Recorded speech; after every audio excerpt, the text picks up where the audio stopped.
Okay.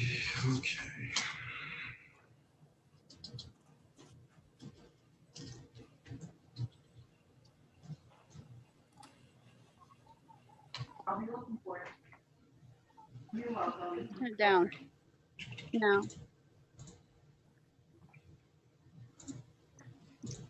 Sorry, Judge. It's okay.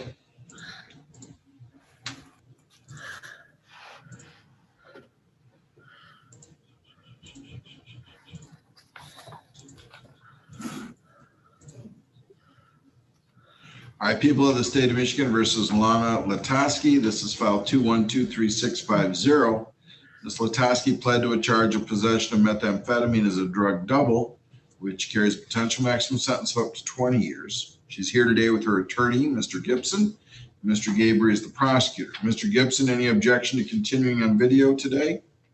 No, Your Honor. All right, then. On page 1, under evaluation of plan, under the third paragraph, it says all the needs of the defendant, all the needs assessed in the compass score. It should be compass score. That would be the only correction I found. Do you have any additions, corrections, or deletions? The only, they're just very minor items, really. One was the defendant did recently start back working again at Cottage Inn in Sturgis. So under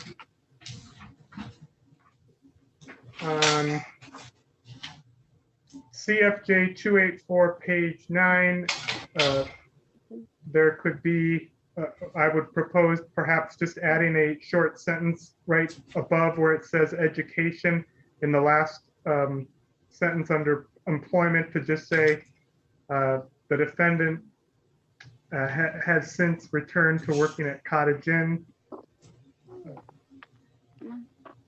Okay. And then should I go on to the next one? Yep.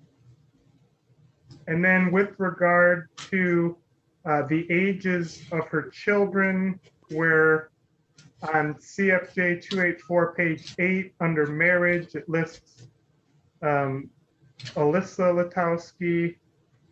For her, I have her at 12 years old. For Connor, Yeah, that's from her.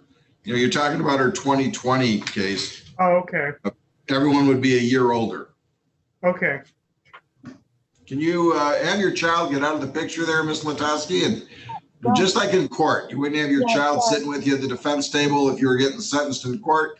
We're not going to have him crawling up on us while we're being sentenced on Zoom. Go ahead, Ms. Martin. Was there an issue? Well, I'm just because he was making changes to an old report. Are we doing something with the new report? Right. The new report, it should reflect that she is now employed. So on the cover, it says unemployed. It's now employed at Cottage Inn. And of course, all of her children will be a year older. We understand that. Okay, anything else? The only other thing is she indicates that her two youngest children are back residing with her. Okay. But I don't know if that needs to be added, but she did indicate that that was a change from before. Okay, then we do need to address that because before we had them living somewhere else. So now the two youngest, Hannah and Hope, live with her now? Yes. Okay, Hannah and Hope, now that's a change since the last one. They live with her. Okay, anything else? No, other than that, no other additions, corrections, or deletions. Okay. All right. Mr. Gabriel, do you have any? You're right. I guess this is maybe the first time I've had to address this. As indicated, she entered a plea of guilty under a drug double supplement. That doubles both the minimum guidelines and the maximum sentence. So while it's accurate that the sentencing guidelines as scored by the writer are a range of 0 to 17, but for the minimum sentence, we're not there yet. We haven't done scoring. We're just about accuracy of the report. That's true, but and that's at page 2. I'm page 2 of the updated report. Should it be in there that the sentencing guidelines, whatever, but we have to double it somehow. We have to indicate in the body that the court actually has up to 34 months on the minimum if it's. Yeah, you're right, because we're going to correct that on the sentencing guidelines. So yeah, it'll be there. Okay. Thanks. I see what you're saying now. I was looking at the other page too. So, there's so many page twos in these reports. Okay, so let's go to scoring now. The agent recommends 25, level D, offense variable 0, level 1. Any dispute with that? Not I. No. And guideline range, it says 0 to 17, but as a drug double, it's 0 to 34. Correct. Okay. All right, with that, elocution. Your Honor, the defendant has had a troubled history, but she also has had a difficult life. She's had many things that have occurred, and now she's back before the court because of now a methamphetamine problem that led to her getting arrested and being now convicted of a methamphetamine offense. But she does indicate to me that she's been able to refrain from going back to meth. She indicated to me that she would drop clean today if she was tested. She says that she's willing to work hard to do whatever she can on probation. So she understands that the probation department doesn't believe that she can complete probation, or maybe she's not deserving of another chance on probation, but she would very much be willing to give it a try. I explained to her that if she was to be put on probation and violated, she should expect to get a year or longer in jail or prison, that it would be extremely serious. So when a defendant, with regard to this case, I believe the defendant is sincere that she wants to try to make changes in her life. I believe she's sincere when she tells me she wants to be a mother for her children, and she's willing to get any help that she needs. And she's just asking for this court to consider everything, the good and the bad. And she admits that she's obviously made lots of mistakes, and she's not trying to hide from that. Thank you. All right, thank you. Mr. Latoski, anything you want to add? No, Your Honor. Okay. Mr. Gabriel? Your Honor, I just indicate I long for the old days prior to April 1st, when what Mr. Gibson said might have actually been true. Unfortunately, we both know since April 1st, the court's hands get tied on what can happen to an individual as far as a probation violation.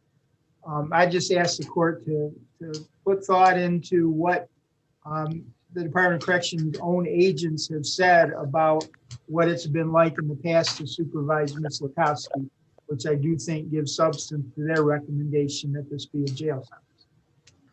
All right, thank you. Yes, Ms. Latoski, you need to sit down, please, and just stay seated. I'm sorry. I was gonna have someone call my work and tell them that I was gonna be late. Yeah, we're gonna get through this real quick here, okay? Ms. Latoski, I'm glad that you told your attorney you want to do probation, because that makes it a lot easier. You now have custody of your children. I saw your child there. You have your children. You're working, so you're making some strides. I'm going to order 1 year probation, subject to the terms of probation that the agent's going to list. Now, your license, since you're not going to prison, is going to be suspended for 2 months. I mean, it's going to be suspended for a year. 2 months, no driving, 10 months restricted, but as of October 1st, that all goes away. There's a $68 state cost, $130 crime victims assessment. I'm not going to order any additional court costs or fines. You are just starting working. You were on disability before, but you are trying to work, so I respect that. There's a $30 probation oversight fee unless placed on tether, at which point it's 60 days or $60. And I am going to order that you be placed on electronic monitoring for a period of 3 months. and we'll see how that goes. To and from work only, and then at home. The recommendation here was for 6 months jail because your previous probation agent said that, you know, it wasn't worth a try. You know, the fact that I have to give you reminders and it takes 4 mistakes to have your probation revoked, depending on what the mistake is, doesn't mean that it doesn't get to that point. We keep working with you. We don't, but if your probation's revoked, then you're looking at up to 34 months on the minimum to the 20 years. So you should take this serious and take advantage of this. So that's good. So 1 year probation, all the other terms, and then we're going to go off the record. I'm going to get you the name of your agent that you're going to have, and we're going to proceed accordingly. Is there any jail credit? Yeah, there's 2 days jail credit.